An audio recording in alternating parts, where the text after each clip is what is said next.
Bonjour à vous et bienvenue dans cette nouvelle vidéo dans laquelle je vais parler des objectifs. Donc, je suis Marion Lopis, une exploratrice de l'être et j'accompagne toute personne qui souhaite redécouvrir ou découvrir qui elle est vraiment afin de pouvoir assumer, oser être pleinement elle-même dans sa vie de tous les jours. Alors, cette vidéo aujourd'hui, donc nous sommes en mai 2021 et je me suis posé la question des objectifs. Alors, c'est la dimension plus mentale et cognitive qui est hyper importante aussi à explorer, à aborder et à mettre en fait son mental à notre service. Une manière de faire qu'on avance, c'est de se fixer des objectifs. Sans objectifs, parfois, on se laisse dériver. Et puis, finalement, on se retrouve à des endroits où on avait un peu pas spécialement prévu d'aller et où on se sent finalement un peu ballotté. Si on se retrouve à un endroit où on est dans la joie, où on est heureux, serein, etc., c'est génial. Si on est dans un endroit où on est pas satisfait, pas content, etc., eh bien, une manière de remettre un cap et de se fixer une vision où est-ce qu'on a envie d'aller, c'est de se fixer des objectifs ou en tout cas des rêves. Comment faire pour avancer en fait sur ces objectifs-là et sur ces rêves tout en se mettant dans un cercle vertueux de réussite? Eh bien, tout simplement en se fixant des objectifs qui sont suffisamment grands pour que ça nous excite et ça nous motive, ça nous inspire, et suffisamment petits pour qu'on soit absolument sûr de croire qu'on va y arriver. Alors ça veut dire quoi ça, absolument sûr de croire qu'on va y arriver? En fait, c'est lié aux peurs et aux blocages que cet objectif-là va faire ressurgir.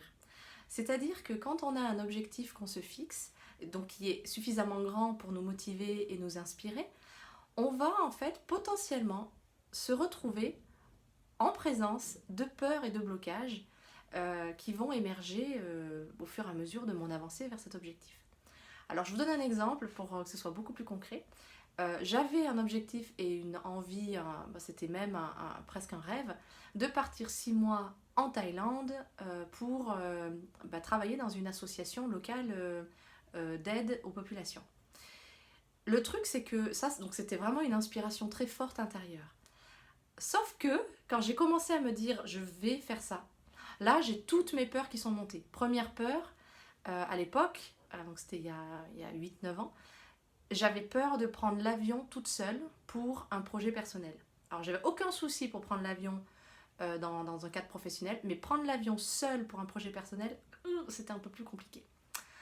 Je n'étais jamais partie à l'étranger pour une période de plus de 2 ou 3 semaines. J'étais jamais partie à l'étranger dans le cadre d'une aide au développement des personnes et des populations. J'étais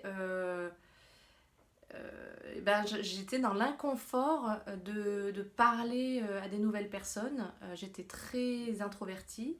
Les personnes avec qui j'étais la plus ouverte, c'était mes proches et les amis. Mais sortie de ce cadre-là, c'était très compliqué pour moi d'aller vers les autres et de parler en fait. Donc ça fait déjà 4 peurs assez énormes.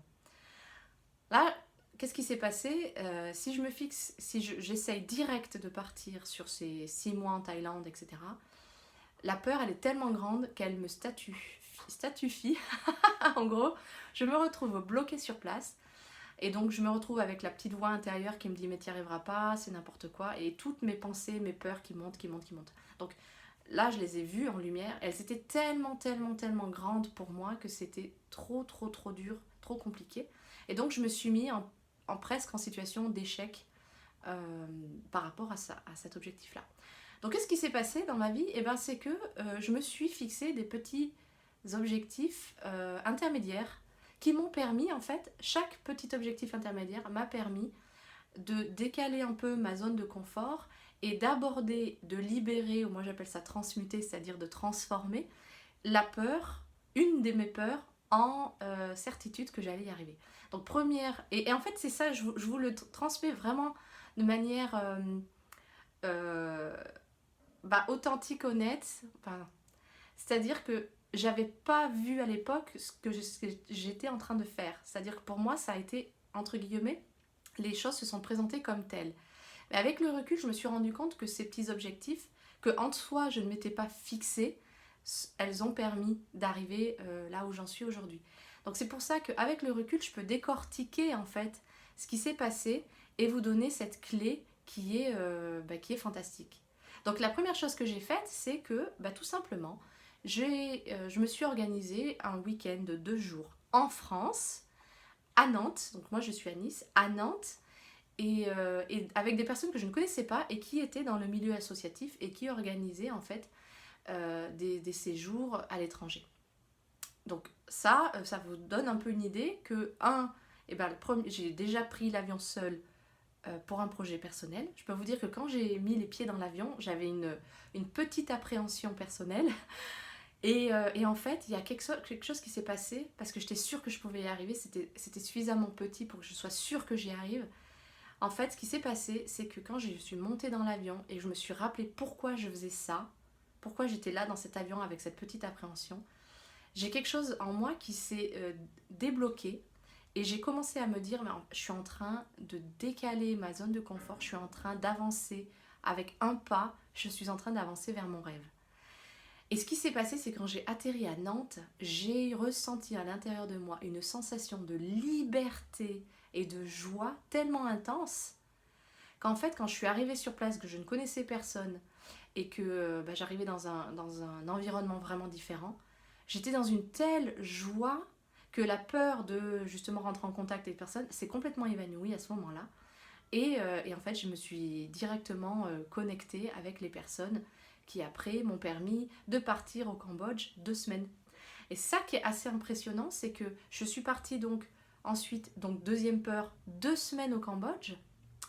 Et ce qui s'est passé, c'est que là, je me suis retrouvée dans un environnement où je me suis dit, en fait, c'est génial, je sens que je suis capable de le faire. Par contre, je suis pas encore sûre de pouvoir partir 6 mois, ça fait vraiment beaucoup. Donc, qu'est-ce que j'ai fait? J'ai refait un voyage de 2 semaines au Cambodge pour vraiment aller un peu plus loin dans ma certitude que la prochaine étape, ce serait les 6 mois. Et donc, qu'est-ce qui s'est passé? C'est que cette deuxième fois où je suis allée au Cambodge, j'ai rencontré des personnes qui m'ont parlé de congés sabbatiques, de congés de solidarité internationale, chose que je n'avais jamais entendu parler auparavant. Et donc ça m'a fait penser à quand l'élève est prêt, le maître apparaît, c'est-à-dire que l'information est arrivée au moment où j'étais prête à l'entendre. Et donc, qu'est-ce qui s'est passé? La deuxième fois où j'étais au Cambodge, je rentre en France et cette fois-ci, je dis ok, maintenant ma prochaine étape, c'est 6 mois à l'étranger, à travailler dans une association locale. Et c'est ce qui s'est passé. 6 mois plus tard, je partais en Thaïlande. Voilà, donc tout ça pour vous expliquer par cette expérience-là et par ce chemin-là que pour se fixer des objectifs, avoir une idée, un rêve, un objectif assez grand, c'est super parce que ça nous donne la vision de où est-ce qu'on veut aller et surtout quand on est un peu perdu, de se dire ok, c'est là où j'ai envie de me rendre. Par contre, le comment j'arrive à là-bas, c'est pas tellement important. Ce qui est important, c'est de se fixer des petites étapes. Moi, je les appelle des baby steps, des étapes d'enfant en fait, qui permettent de dire, je commence mon premier pas, j'y arrive, c'est génial, je fais le deuxième pas, et si je tombe comme un enfant, je me relève, c'est ok, et je continue mes petites étapes comme ça, jusqu'à un moment donné arriver à mon étape finale. Je prends souvent l'exemple de l'échelle ou de l'escalier. Au début, on commence à monter un escalier, une marche après l'autre. Et puis quand on se rend compte qu'on y arrive super bien, on peut passer à 2 marches par 2 marches. Voilà. Donc, tout ça pour vous dire que quand vous avez un objectif, c'est ok et c'est même, je dirais, normal que des peurs se lèvent, que des blocages apparaissent. Ce qui est important, c'est de s'en rendre compte et de les prendre une à une. Et certes, celles qui sont trop grandes, de dire ok, pour aborder ces grosses peurs-là, je vais d'abord me mettre une étape plus petite afin de rentrer en confiance, rentrer dans mon cercle vertueux de réussite et faire que petit à petit, ces peurs et ces blocages, je puisse en fait les dépasser et puis voir les transmuter. Donc ça, c'est une méthode vis-à-vis des objectifs. Quand on l'intègre avec la méthode de guérison ou libération, transmutation émotionnelle, quand les deux vont de pair, les miracles apparaissent. Alors, ce ne sont pas des miracles, c'est juste qu'en fait, on débloque nos peurs, nos croyances limitantes beaucoup plus rapidement quand on met le mental et l'émotionnel en lien. Voilà, et si je résume, pour se fixer des objectifs, un objectif qui est suffisamment grand pour ça nous excite et qu'on soit motivé à le faire, un objectif qui soit suffisamment petit pour qu'on y croit, et quand les peurs ressurgissent, on ne les met pas sous le tapis. Les peurs, on les regarde, on en prend conscience, et si certaines peurs sont trop grandes, on se met des étapes intermédiaires, voire on les aborde avec des outils de libération émotionnelle. À bientôt!